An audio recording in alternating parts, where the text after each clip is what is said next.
So in today's open topic, we'll be sharing some tournament tips with everyone and essentially what you can do during a tournament to make your life easier, what you can do to make your tournament experience better.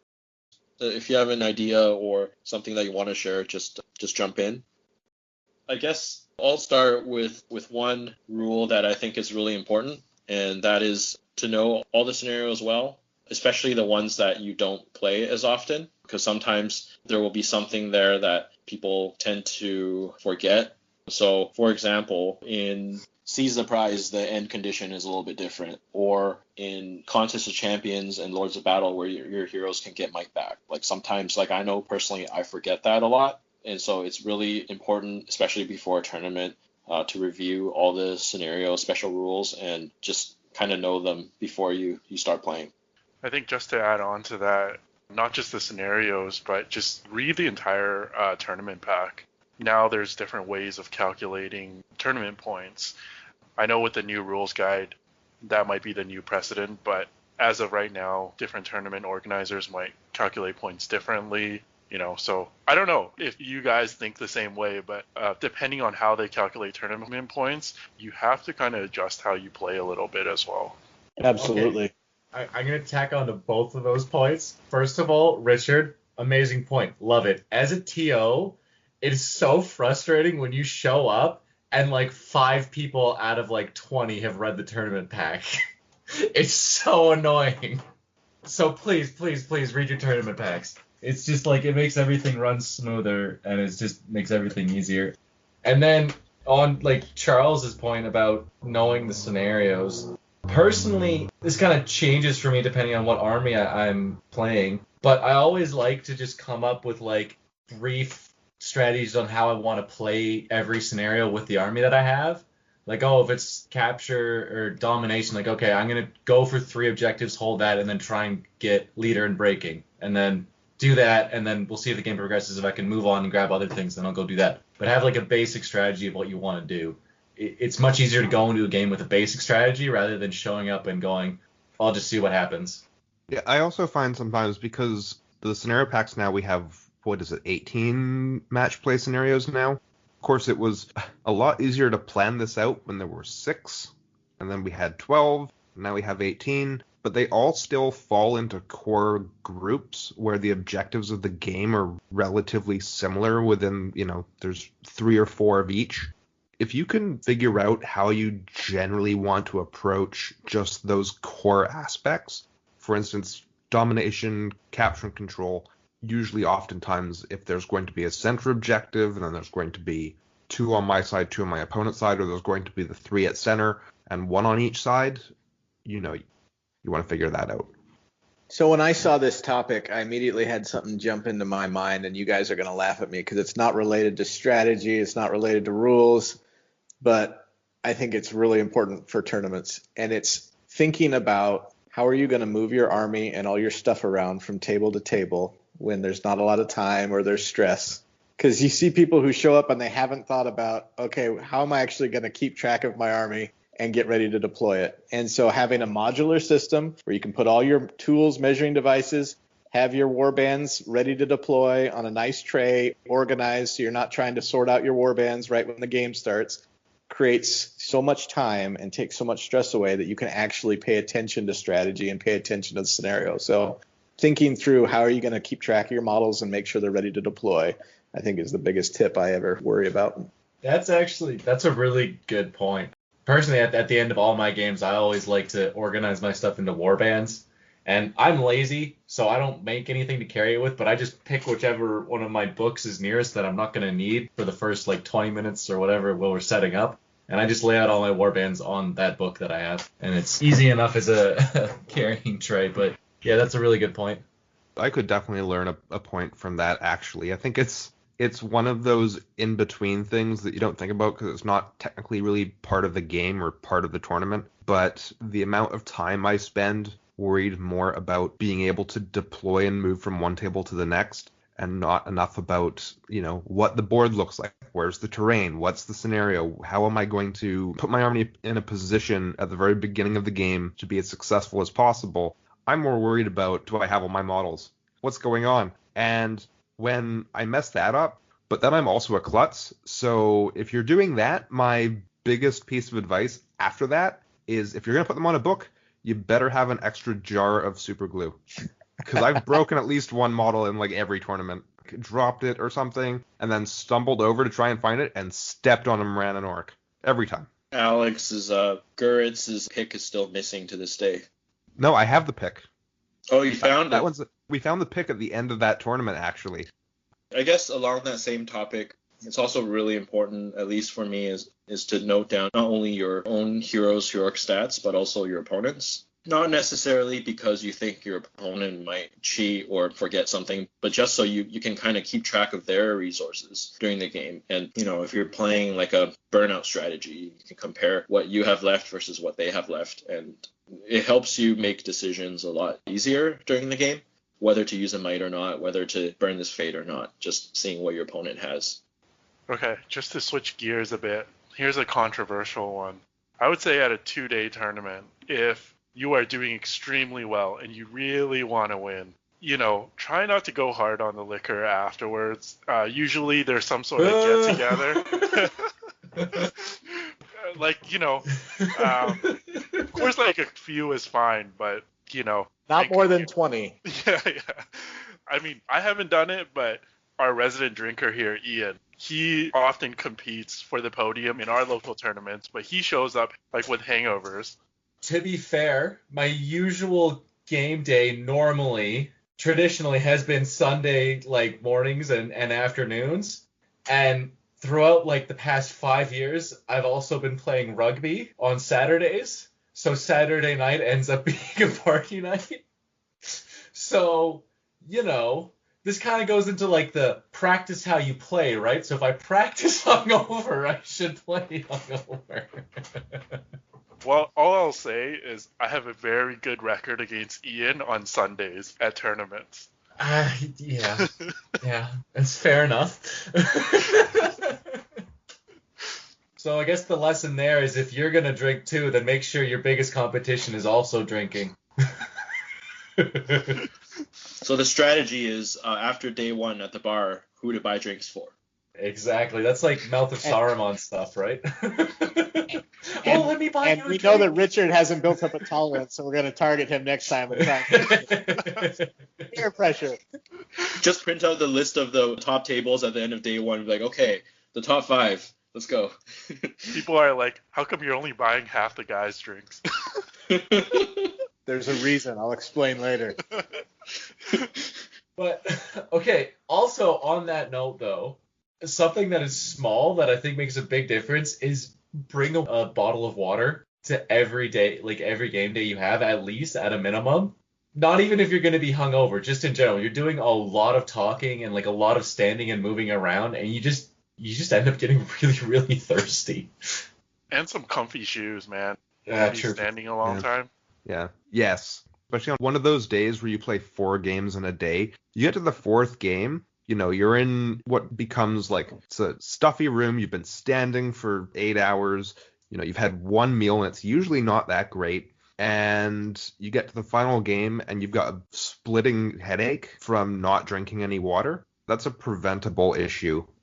I mean, that's a good point. Like the endurance.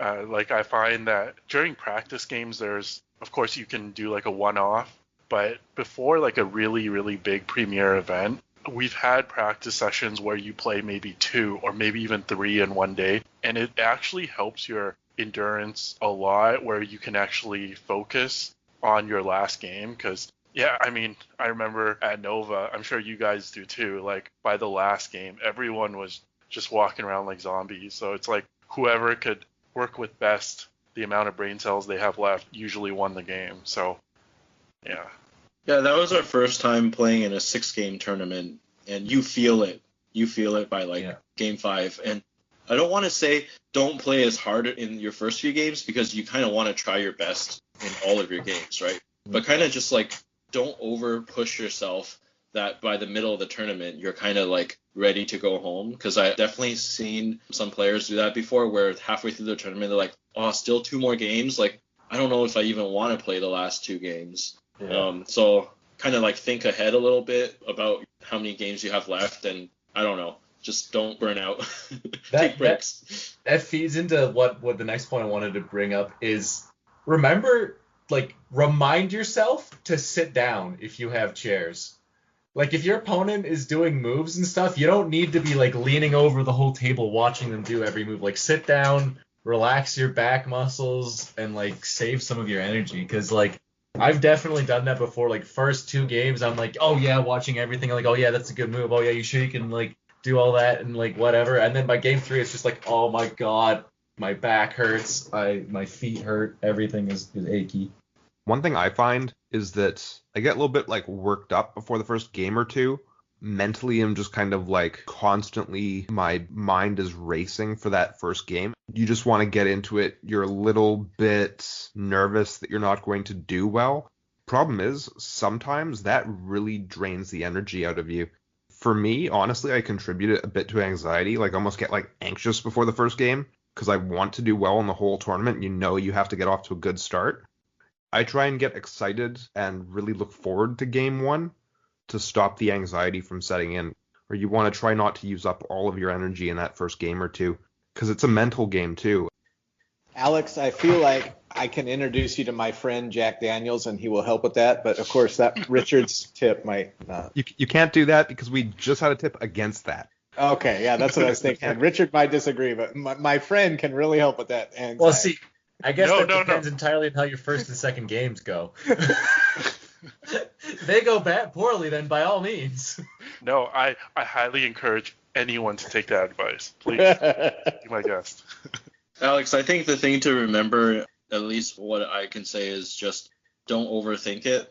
We all get a little bit nervous going in if we're trying to win it, but kind of just wait. Like, you can't really do anything about it until you see who your first opponent is and what army you're facing. So, just don't overthink it, and I would just tell myself, like, I won't think about it too much until I'm deploying and I know who my opponent is, and then I'll focus on how to fight that army. Focus on one thing at a time as they come.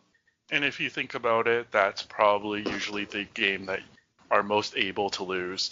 If you think about it, Ian, he lost his first game at Nova, but then he ended up 6th. So if you're going to go for the submarine strategy, like, it's much better than losing the last game. So that was totally deliberate, 100%. My mental just like. That was the plan the whole time. That was the plan, exactly. So yeah, Alex, I guess the best advice I would have for that is just like think of like playing a game like you would with painting, right? When you're painting, you're gonna have something super focused, right? So like in front of your face for a while, but you got to remember to just take out, like, look up, look around, look at something in the distance.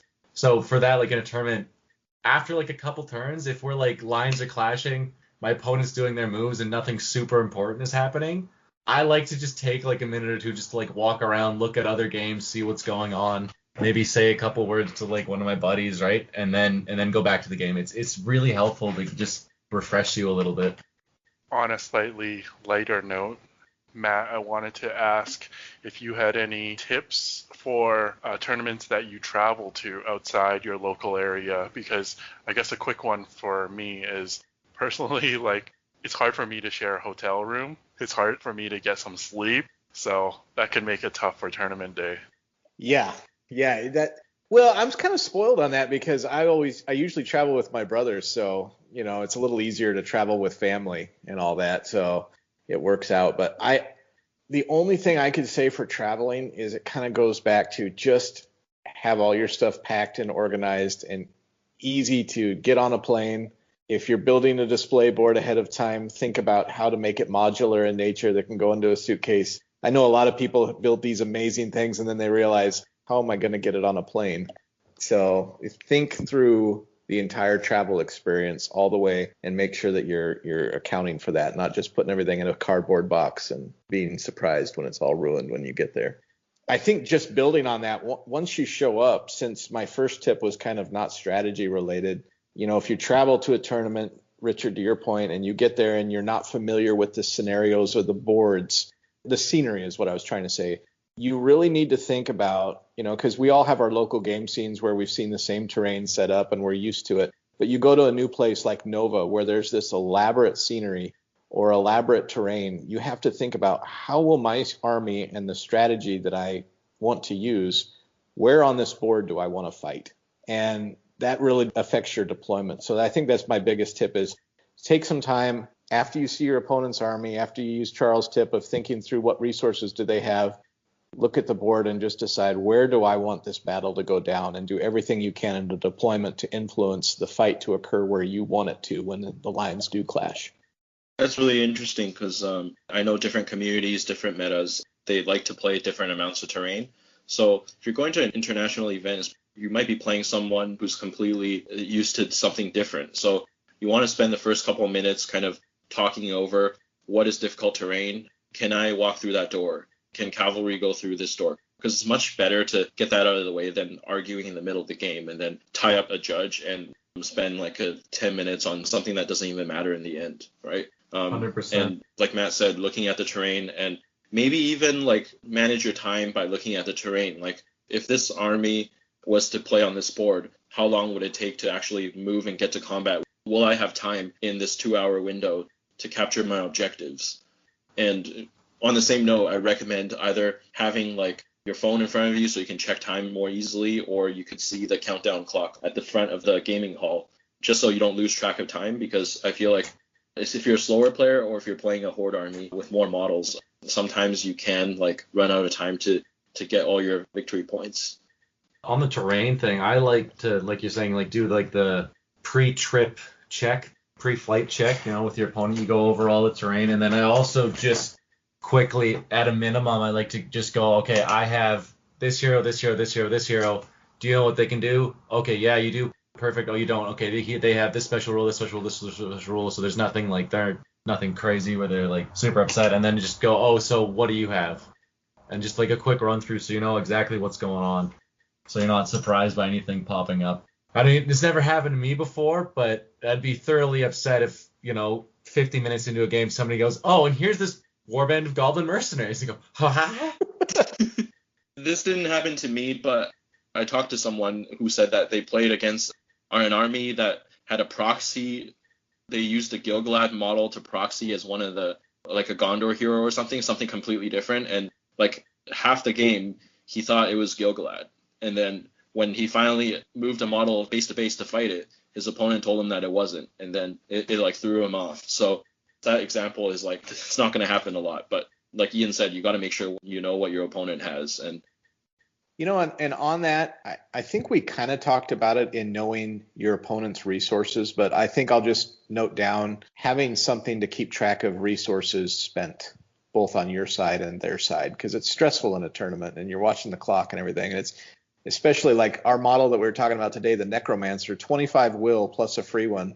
It's really easy to honestly make a mistake and lose track of will, and it can really impact the game negatively. So making sure you have dry erase markers, a stat sheet, some system that works for you that you've thought out to be able to track what resources are spent throughout the game.